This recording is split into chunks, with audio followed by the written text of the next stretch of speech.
We are back in a new home with a bit of a facelift, ready to talk shit about everyone, much like Sunny at the end of a relationship.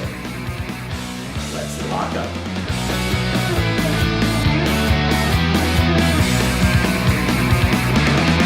The hiatus is finally over.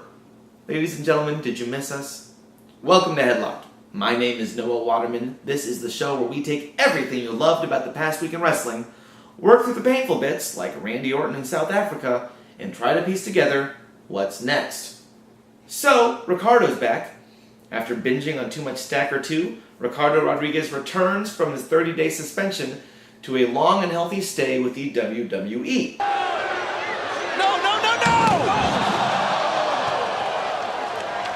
So, looks like Alberto is staying heel for now, which is fine, because he wasn't the most effective babyface. I mean, the man ran over Santa Claus. Still, hopefully the World Heavyweight title will now have a story behind it that goes beyond, hey, what's Christian doing this weekend? The added bonus is that Ricardo can actually wrestle, like a Spanish Mikey Whipwreck. The way I see it, Ricardo comes back as a face, challenges his former employer to a David and Goliath style feud, and comes out the Latino babyface the company has always wanted since the Sin Cara experiment went oh so well. WWE seems to be condensing their storylines as AJ and Big E Langston take on Caitlyn and Dolph Ziggler at SummerSlam. Now, this whole thing is playing out like some bad episode of Dawson's Creek. AJ and Caitlyn were best friends, but fell apart because Caitlyn didn't like AJ's boyfriend. AJ was in a relationship with Dolph Ziggler, who may or may not have had a thing with Caitlyn, but broke up because AJ was too clingy and Dolph Ziggler wasn't ready for that serious of a relationship. Now everyone is costing everyone matches, and Big E just stands there with his arms folded. I guess that makes him pacey. Personally, I would love to see Big E get the girl, but that's probably not going to happen.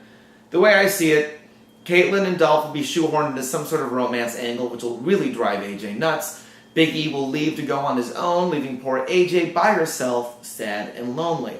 Now, normally this comes off as a little sexist, having the female character feel like nothing without a big, strong man in her life. But it works for her character and puts her in the arms of Bray Wyatt. Now hear me out. It's no secret that Bray Wyatt is one of the most intriguing characters on the roster, and personally, I can't get enough of him. But I think we've only begun to see a smidgen of what his character will become. He's a cult figure bringing lost souls to his flock, much like Raven and CM Punk. His character will truly shine when he is allowed to use his charismatic presence as a leader. First, it starts with Kane. After he sets Kane aflame in the Ring of Fire match, spoiler alert, Bray and the family will wreak havoc on the WWE, but it will not stop there.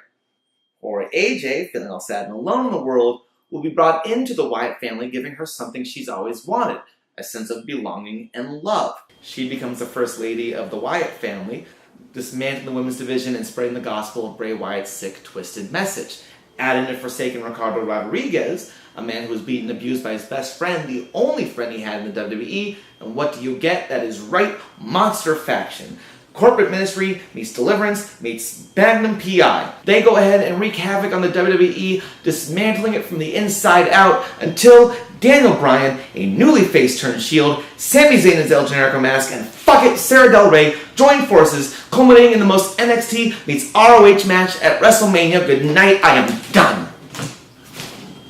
Sandow on SmackDown recently revealed his new Money in the Bank briefcase, which looks like it was won in the Hershey store in Times Square as opposed to a WWE ring. I like the idea they're going with Sandow having a classier looking briefcase, but it doesn't make sense. If Sandow's last briefcase was ruined by the water of the Gulf of Mexico, why on earth would you switch to leather? Sandow's feud with Cody is not going to end at SummerSlam. Cody has caught on babyface fire and nobody's bothered to put him out, and Sandow is being pushed as a spineless heel. Cody will continue to come out as the winner on the TV, while Sandow will get the big pay-per-view wins through shenanigans. Either way, if they're going to tread water with Damien Sandow while they search for a babyface WWE champion, this is the way to do it.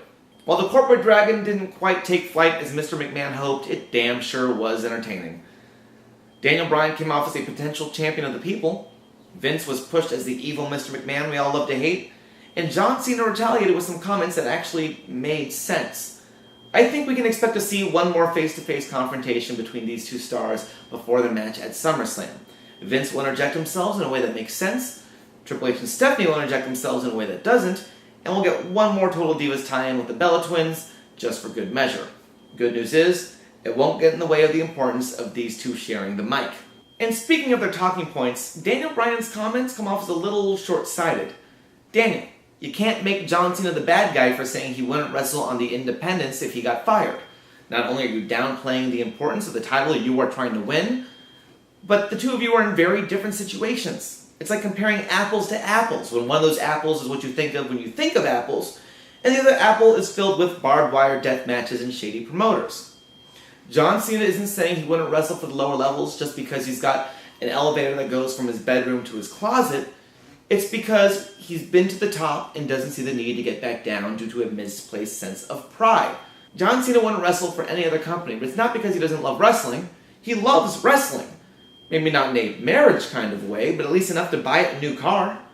So that ends our show. Thank you for watching. We are back with a vengeance, and we'll be coming out every Monday, Sunday on pay-per-view weekends. So, tell us what you think. Do you agree that Ricardo will be the next Rey Mysterio?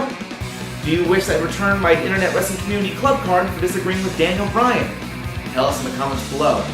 Also, like the video, subscribe to the channel, check us out on our host blog, JuiceMakeSugar.com, for all your notes and needs in the world of wrestling. And until next time, don't try this at home. Damn, it feels good.